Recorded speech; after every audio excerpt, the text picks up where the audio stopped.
ça, c'est un petit peu les carnets noirs.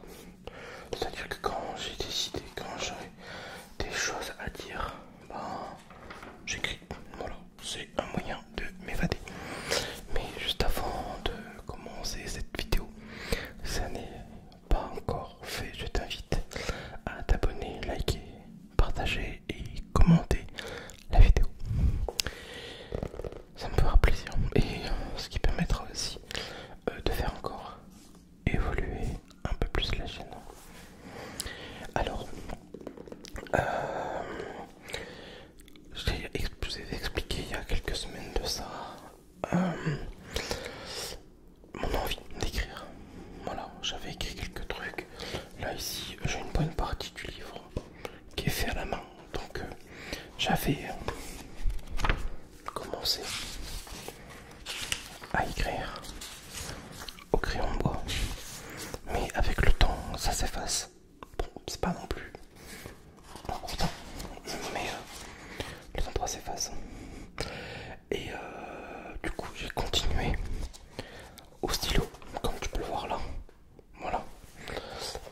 C'est du brouillon. Voilà. Par contre, je n'ai toujours pas de logiciel d'écriture. Ça, c'est un peu dommage. Et j'ai ça aussi.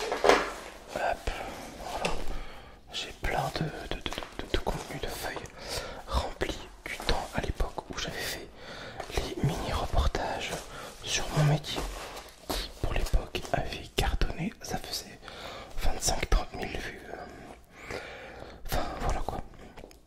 Et là, en fait, j'ai commencé à retranscrire sur OpenOffice parce que PowerWord c'est payant.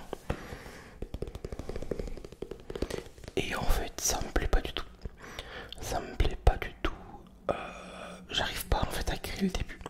J'ai un blocage, je sais pas, j'arrive pas. J'ai écrit 50 000 versions du début. Alors, je devrais pas, mais j'essaie de faire un peu comme ce que je lis. Chacun a un peu sa façon de faire. Comme par exemple, Lisa Colombani, elle écrit par scène. Après, quand tu lis Alex Sol, on se croirait plus dans un film avec des plans séquences, mais pas en écrit. Marc Lévy, c'est totalement différent. Mais le début, ben j'y arrive pas, j'ai du mal. Et après, comme il s'agit un peu comme pas de ma vie, j'écris des choses que je devrais peut-être pas mettre, je sais pas. Après, il n'y a rien de méchant. Mais en fait, pour contextualiser la chose plutôt, j'écris sur moi, pas sur mes parents, j'écris pas sur mon frère, voilà, j'ai pas envie d'expliquer qui me sont mes parents. Pas parce que j'ai pas honte du tout, mais le sujet c'est moi quoi. Donc voilà. Après, j'avais envie de faire en fait soit en format écrit ou alors comme l'éditer tel qu'il est noté comme ça ici, en le faisant corriger et se dire ben tous les jours t'as un peu d'écrit, ou alors des fois 3 semaines après, parce que bah des fois pendant une semaine ben t'as pas forcément grand chose à raconter. Donc voilà. Là bon bah, après j'ai refait des notes et tout ça.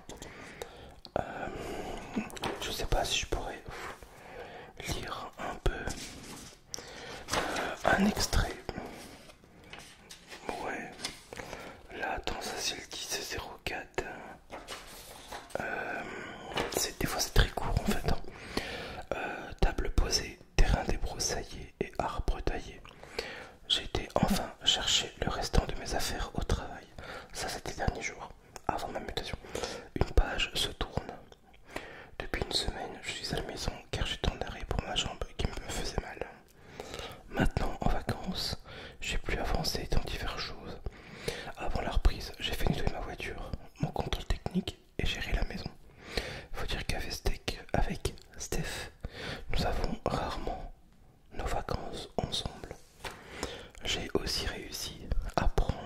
l'avance dans mes vidéos, car j'ai eu peur que en mai je n'aurais pas eu le temps de relaxer mes abonnés. Non, plus sérieusement, ça va surtout me manquer de tourner. Mon studio va devenir une chambre. Je vais en profiter pour y faire du rangement et acheter un nouveau casque, car ça va faire longtemps que je n'ai pas investi pour la chaîne. Le 8 mai 2024, le calme est revenu dans la maison. C'est exclu, là, tu vois ce que je te dis. Tout ça, c'est vraiment de l'exclu. Le calme est revenu dans la maison. Nous sommes mariés le samedi 4 mai en présence de tous nos plus proches. Mais revenons-en au début. Il y a plus de 2 ans, j'ai demandé Steph en mariage en période de Noël, de façon assez spéciale. Une bague est cachée dans le sapin de Noël. Ne l'ayant pas trouvée pour sa part, je lui ai posé sur la table et je lui ai dit « Tu veux te marier, voilà. » Oui, je ne suis pas délicat. Du moins je ne suis plus. Je l'accorde, je ne suis pas le plus romantique. Le mariage devait être prévu en 2023 et n'ayant pas les finances, nous l'avons repoussé en 2024. Dans les grandes lignes, nous voulions faire les choses simples et peu de monde. Nous étions au total 21. Je ne fus pas non plus le plus engagé dans les préparatifs. Je vais me faire tuer. C'est plus des choses de femmes, ces choses-là. Et n'ayant aucun goût à la création. Même chez moi, je suis pas doué. Je ne voulais pas que ce soit moche à cause de moi. Pour la table, nous avons acheté des assiettes en bambou. D'ailleurs, c'est très joli. Des beaux verres cristal de la maman de Steph ainsi que les serviettes vertes. Nous avons opté pour des fleurs fraîches, style champêtre. La table La table est simple mais magnifique à mon goût. Pour la nourriture, nous avons travaillé que le local. Le traiteur s'est occupé du vin d'honneur ainsi que les salades qui allaient accompagner le jambon fermier du cultivateur du coin. S'il vous plaît. Pour l'ambiance, j'étais sceptique car nous n'avions pas prévu plus de musique car pour 21 personnes dont certains ne se connaissent pas, c'était l'occasion de se rencontrer. Étant natif du Nord, j'ai aussi pensé à acheter des jeux flamands en bois ainsi qu'un jeu de fléchettes. Je retiens de cette journée qu'elle est la plus belle de ma vie. Je me suis lié à ma femme devant mes plus proches et devant ma grand-mère de 83 ans qui m'a accompagné à l'hôtel de la mairie. Dans les semaines qui viennent, nous n'avons pas prévu de bouger et tant mieux car je suis tombé malade 5 jours après le mariage. Même le lendemain, sûrement un début d'allergie au gluten, je pense. Nous avons laissé passer quelques jours, ranger la maison pour partir une demi-journée dans le Jura. Bien donc, nous avons été au musée de la vache qui rit, qui a été refait récemment. En sortant de la physique, passant par la boutique, nous avons croisé Jean-Luc Reichmann. Et oui, c'est vrai. Joli souvenir quand même. C'est pas tous les jours qu'on aperçoit un animateur dans les plus petites villes de France. Je vais aussi profiter de cette semaine pour rentrer du Pelé pour l'hiver car il est très cher. Car il est pas cher.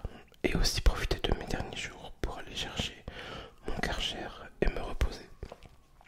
Nous devons normalement aussi créer les faire-part de remerciements et trier les photos, mais nous le ferons dès la semaine de la reprise du travail. Donc voilà, ça c'est un petit peu comment que j'arrive encore à expliquer les choses. Après, je rentre pas dans les détails que telle personne a dit ça ou quoi, parce que bah voilà, comme partout, il n'y a pas de famille parfaite, hein, voilà, famille ou belle famille, enfin voilà quoi.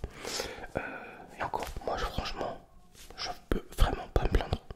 Des deux côtés, tout va bien. Et mais j'y arrive pas, je sais pas, c'est un blocage, je sais pas quoi. J'ai besoin de vos avis.